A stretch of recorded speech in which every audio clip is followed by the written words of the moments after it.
Assalamualaikum warahmatullahi wabarakatuh. Kepada teman-teman dan guru yang saya hormati, pada kesempatan kali ini saya akan mempresentasikan tugas portofolio biologi dalam berbentuk PowerPoint mengenai struktur dan fungsi sistem pencernaan manusia yang merupakan salah satu sistem tubuh yang sangat penting dalam proses metabolisme dan pengolahan makanan. Sistem pencernaan berperan besar dalam menyediakan energi dan zat-zat penting bagi tubuh kita. Melalui presentasi ini, saya ingin menjelaskan bagaimana organ-organ dalam sistem pencernaan manusia bekerja sama dalam proses pencernaan, mulai dari mulut hingga usus besar, serta bagaimana setiap bagian memiliki peran yang sangat penting. Sebelum saya masuk ke materi yang akan dibahas, mari lihat daftar isi terlebih dahulu, agar kita tahu apa yang akan dibahas dalam presentasi ini. Bab 1. Pembahasan. A. Pengertian. B. Sistem pencernaan manusia. C. Organ-organ pencernaan manusia. Dan bab 2. Penutup. A. Kesimpulan. B. Saran. Oke, masuk materi pertama, yaitu pembahasan. Di sini ada pengertian. Menurut Saifuddin, tahun 2011, fungsi utama sistem pencernaan adalah memindahkan zat nutrisi, air, dan garam yang berasal dari zat makanan ke lingkungan dalam untuk didistribusikan ke sel-sel melalui sirkulasi. Apa saja alat-alat tubuh yang berperan dalam sistem pencernaan? Bagaimana letak alat-alat pencernaan tersebut dalam tubuh? Untuk mengawali pemahamanmu mengenai kedudukan atau letak alat-alat pencernaan dan kelenjar pencernaan, lakukan terlebih dahulu kegiatan berikut. Kalau tadi kita bahas pengertian dari struktur dan fungsi sistem pencernaan manusia, lalu saya akan bahas sistem pencernaan manusia. Proses pencernaan makanan pada manusia melibatkan organ-organ pencernaan. Organ-organ pencernaan manusia terdiri atas saluran pencernaan dan kelenjar pencernaan. Meliputi organ apa sajakah saluran pencernaan? Organ apa sajakah yang termasuk kelenjar pencernaan? Ayo kita pelajari bersama. Ada organ-organ pencernaan manusia. 1. Mulut. Makan masuk pertama kali melalui mulut. Dalam mulut terjadi pencernaan makanan secara mekanis dan kimiawi. Dalam mulut terdapat beberapa alat yang berperan dalam proses pencernaan, yaitu gigi, lidah, dan kelenjar ludah. Yang A. Gigi. Gigi berfungsi sebagai alat pencernaan mekanis karena membantu memecah makanan menjadi potongan-potongan yang lebih kecil. Hal ini membantu enzim-enzim pencernaan agar dapat mencerna makanan lebih efisien dan cepat. Berdasarkan bentuknya, gigi manusia terdiri atas gigi seri, gigi taring, gigi geraham depan atau bisa disebut premo atau lar, dan gigi geraham belakang molar. B. Lidah. Dalam sistem pencernaan, lidah berfungsi membantu mencampur dan menelan makanan, mempertahankan makanan agar berada di antar gigi-gigi atas dan bawah saat makanan dikunyah, serta sebagai alat pengecap makanan. Lidah dapat berfungsi sebagai alat pengecap makanan karena mengandung banyak reseptor pengecap atau perasa. Yang C. Kelenjar ludah. Kelenjar ludah berfungsi untuk mensekresikan silva atau air liur. Air liur mengandung enzim petialin yang dapat mengubah amilium menjadi maltosa.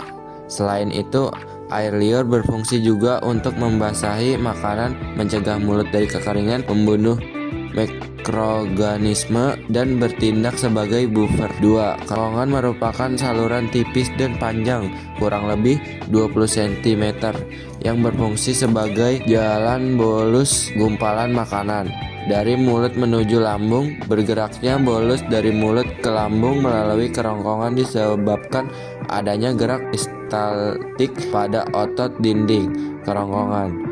Gerak peristaltik dapat terjadi karena adanya kontraksi otot secara bergantian pada lapisan otot yang tersusun secara memanjang dan melingkar. Lambung merupakan kantong besar yang terletak di sebelah kiri rongga perut. Lambung terdiri atas 3 bagian, yaitu bagian atas, bagian tengah yang membulat, dan bagian awal. Perhatikan gambar berikut. Di dalam lambung terjadi pencernaan secara mekanis dan kimiawi. Pencernaan mekanis terjadi karena adanya kontraksi otot lambung, sementara itu pencernaan kimiawi berlangsung dengan bantuan getah lambung. Getah lambung mengandung asam lambung, enzim, dan hormon seperti dijelaskan berikut ini. A. Asam lambung berfungsi membunuh bakteri yang terdapat dalam makanan, mengubah sifat protein, merangsang keluarnya sekreatin, merangsang keluarnya hormon kolesistokinin yang merangsang empedu agar mengeluarkan getahnya, dan mengaktifkan enzim pepsinogen menjadi pepsin. B. Enzim pepsin berfungsi merombak protein menjadi pepton. C. Enzim renin berfungsi mengaktifkan kaseinogen menjadi kasein. D. Hormon gastrin berfungsi merangsang sekresi getah lambung. 4. Usus halus. Usus halus merupakan saluran berkelok-kelok yang panjangnya sekitar 6-8 meter dan lebar 25 mm. Usus halus terdiri atas 3 bagian, yaitu usus 12 jari, usus kosong, dan usus penyerapan. A. Usus 12 jari. Dalam usus 12 jari bermuara 2 saluran, yaitu dari pankreas dan kantong empedu. Kantong empedu berisi cairan empedu yang dihasilkan oleh hati dan berguna untuk menghaluskan lemak. Pankreas menghasilkan getah pankreas yang mengandung beberapa jenis enzim seperti amilase, tripsinogen, dan lipase. Enzim amilase berfungsi untuk mengubah zat tepung menjadi gula. Tripsinogen diaktifkan oleh enzim amino. Lipase berfungsi mengubah trigliserida menjadi asam lemak dan gliserol. Jadi dalam usus 12 jari berlangsung pencernaan kimiawi. B. Usus kosong. Dalam usus kosong makanan mengalami pencernaan kimiawi oleh enzim yang dihasilkan dalam kelenjar yang dapat di dinding usus. Enzim-enzim yang dihasilkan oleh kelenjar yang terdapat di dinding usus sebagai berikut. 1. Enterkinase berfungsi mengaktifkan tripsinogen yang dihasilkan pankreas. 2. Laktase berfungsi mengubah laktosa menjadi glukosa. 3.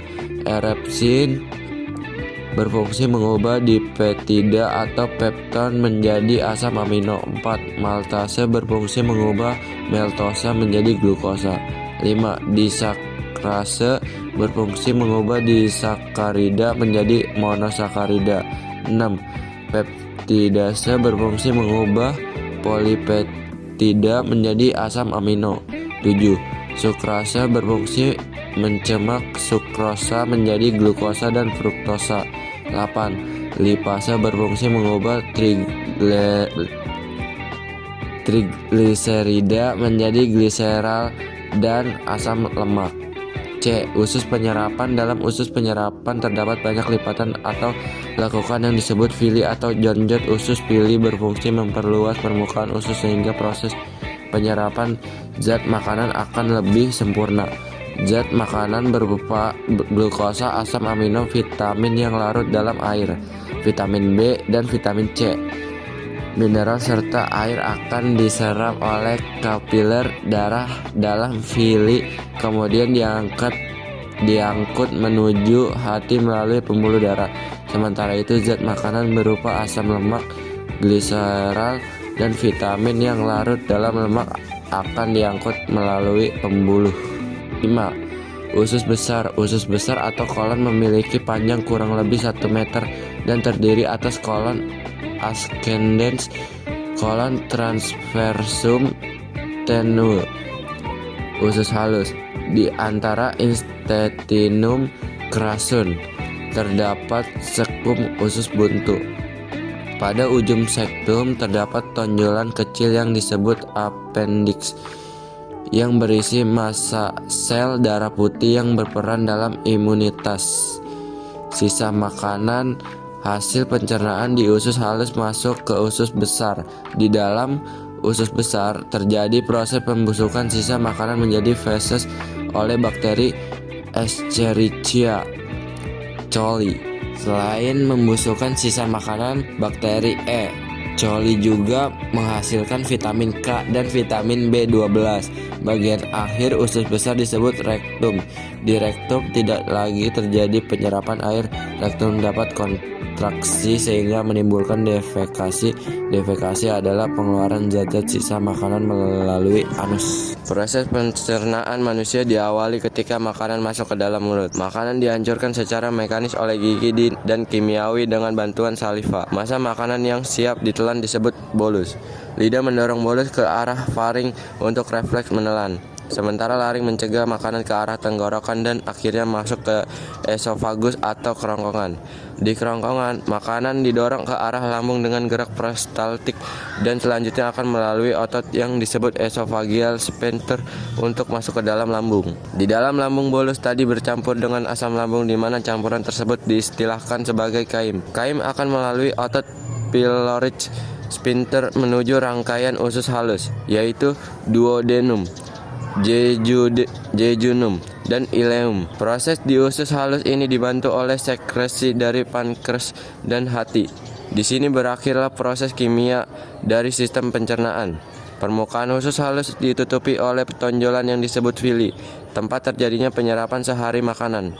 Setiap tonjolan villi berisi laktel dan kapiler darah untuk menyerap nutrien atau sehari-hari makanan. Nutrien selanjutnya akan diedarkan oleh darah ke seluruh tubuh. Sementara itu, sisa makanan yang tidak diserap akan melalui katup ileus valve. Fungsi kolon atau usus besar adalah menyerap air membentuk vitamin, menghasilkan mukus atau lendir, membentuk dan membuang feses. Akhirnya, rangkaian gerakan peristaltik di usus besar mendorong feses menuju ke rektum dan merangsang refleks defekasi. Setelah membahas bab 1, kita sudah penghujung materi yaitu bab 2. Penutup di sini saya akan memberikan kesimpulan dan saran dalam materi tersebut. Bab 2, penutup. A. Kesimpulan. Struktur dan fungsi sistem pencernaan manusia bertujuan untuk mengelola makanan menjadi zat-zat yang dapat diserap tubuh, digunakan sebagai energi dan bahan pembentukan sel.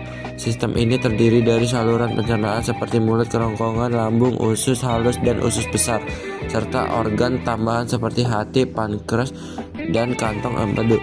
Proses pencernaan melibatkan mekanisme fisik dan kimiawi untuk menghancurkan, mencerna, dan menyerap nutrisi dari makanan. Fungsi utama sistem pencernaan adalah menyediakan energi, mendukung pertumbuhan, dan menjaga fungsi tubuh secara keseluruhan. B. Saran. Untuk menjaga kesehatan, sistem pencernaan penting untuk mengonsumsi makanan bergizi seimbang seperti yang kaya serat, protein, dan vitamin. Pastikan juga untuk minum cukup air agar pencernaan berjalan lancar. Menghindari makanan berlebihan dan makanan secara teratur akan membantu mencegah gangguan pencernaan. Aktivitas fisik seperti olahraga ringan juga dapat memperlancar proses pencernaan. Jangan lupa kelola stres karena stres dapat mempengaruhi kesehatan pencernaan. Sekian presentasi dari saya. Mohon maaf jika ada salah kata karena saya juga masih dalam tahapan pembelajaran. Kurang lebihnya mohon maaf.